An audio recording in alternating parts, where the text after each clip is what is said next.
Longus, Daphnis et Chloé. Par l'île de Lesbos, chassant dans un bois consacré aux nymphes, je vis la plus belle chose que j'ai vue en ma vie. Une image peinte, une histoire d'amour. Le parc de soi-même était beau. Fleurs n'y manquaient, arbres épais, fraîches fontaines qui nourrissaient et les arbres et les fleurs. Mais la peinture, plus plaisante encore que tout le reste, était d'un sujet amoureux et de merveilleux artifices. Tellement que plusieurs, même étrangers, qui en avaient ouï parler, venaient là dévots aux nymphes et curieux de voir cette peinture. Femmes s'y voyaient, accouchant, autres enveloppant de l'ange des enfants, de petits poupards exposés à la merci de la fortune, bêtes qui les nourrissaient, pâtres qui les enlevaient, jeunes gens unis par amour, des pirates en mer, des ennemis à terre qui couraient le pays, avec bien d'autres choses, et toutes amoureuses, lesquelles je regardais en si grand plaisir et les trouvais si belles qu'il me prit envie de les coucher par écrit. J'y cherchais quelqu'un qui me les donnât à entendre par le menu, et ayant le tout entendu, en composer ces 4 livres, que je dédie comme une offrande à Amour, à Nymphe et à Pan, espérant que le conte en sera agréable à plusieurs manières des gens. Pour ce qu'il peut servir à guérir les malades, consoler les dolents, remettre en mémoire de ses amours celui qui autrefois aura été amoureux, et instruire celui qui ne l'aura encore point été. Car jamais ne fut, ni ne sera, qui se puisse tenir d'aimer, tant qu'il y aura beauté au monde, et que les yeux regarderont. Nous-mêmes, veuille le Dieu, que sages puissons ici parler des autres. Mytilène est une ville de Lesbos, belle et grande, coupée de canaux par l'eau de la mer qui flue dedans, et tout alentour, ornée de ponts de pierre blanche et polie. À voir, vous diriez, non, une ville, mais comme un amas de petites îles. Environ 8 ou 9 lieues loin de cette ville de Mytilène, un riche homme avait une terre. Plus bel héritage n'était en toute la contrée, bois remplis de gibier, coteaux revêtus de vignes, champs à portée froment, pâturage pour le bétail, et le tout au long de la marine, où le flot lavait une plage étendue de sable fin. En cette terre, un chevrier nommé Lamon gardait son troupeau, trouvant un petit enfant sur une de ses chèvres allaitées, et en voici la manière comment. Il y avait un hallier fort épais de ronces et d'épines, tout couvert par-dessus des lierres, et au-dessous, la terre feutrée d'herbes menues et délicates, sur laquelle était le petit enfant gissant.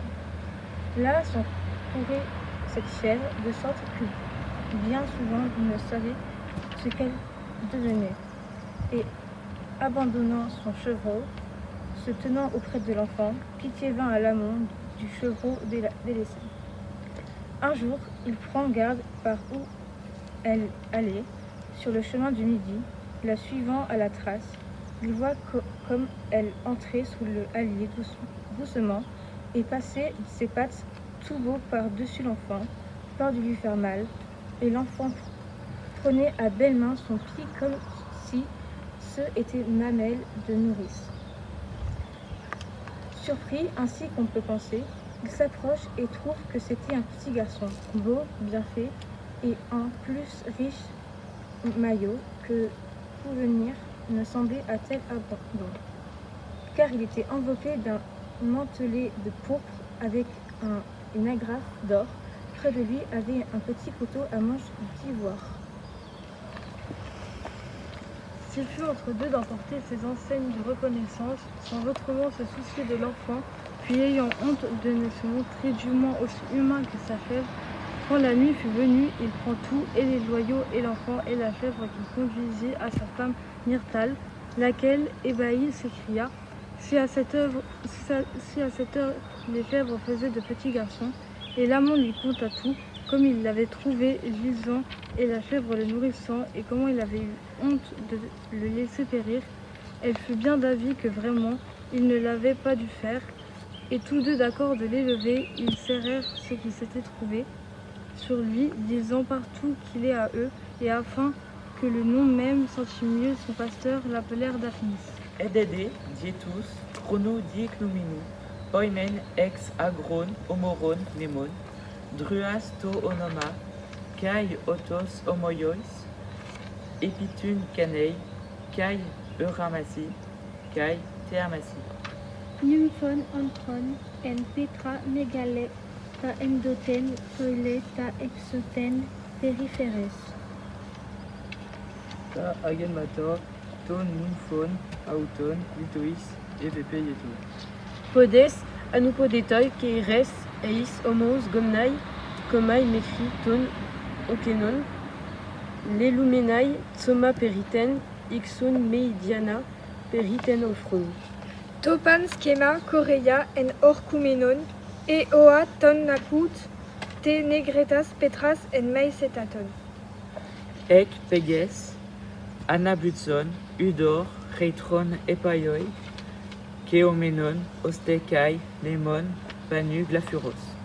Ectetato, protu antru, poles, kai, malakes, poas ou potes, notidos, trefomenes. Anekein tode, kai goloi, kai auloi, plagiei, kai suriges, kai kalamoi, psebuteron, poimenon, anathemata. Voici la traduction du grec que vous venez d'entendre. À quelques ans de là, un berger des environs qui avait de nom Drias vit une pareille chose et trouva semblable aventure.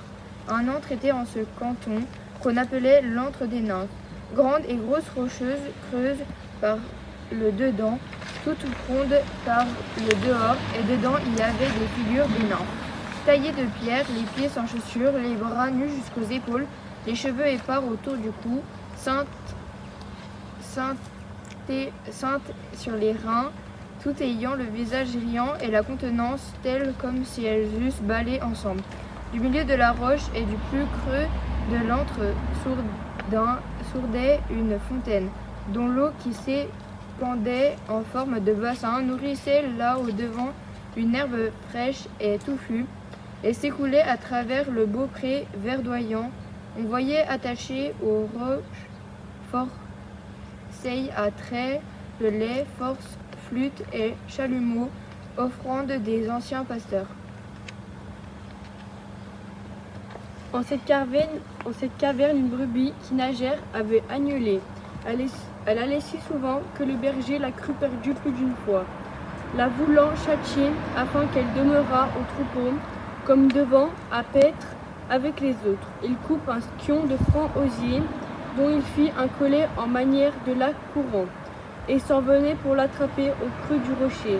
Mais quand il y fut, il trouva autre chose. Il voit la brebis donner son pied à un enfant, avec amour et douceur, tel que mère autrement n'eût su faire. Et l'enfant, de sa petite bouche belle et nette, pour ce que la brebis lui léchait le visage, après qu'était saoul de téter, prenait sans un seul cri, puis l'autre bout du pied, de grand à petit. Cet enfant était une fille, et avec elle aussi, pour marque, à la pouvoir un jour connaître. On avait laissé une coiffe de réseaux d'or, des patins dorés et des chaussettes brodées d'or.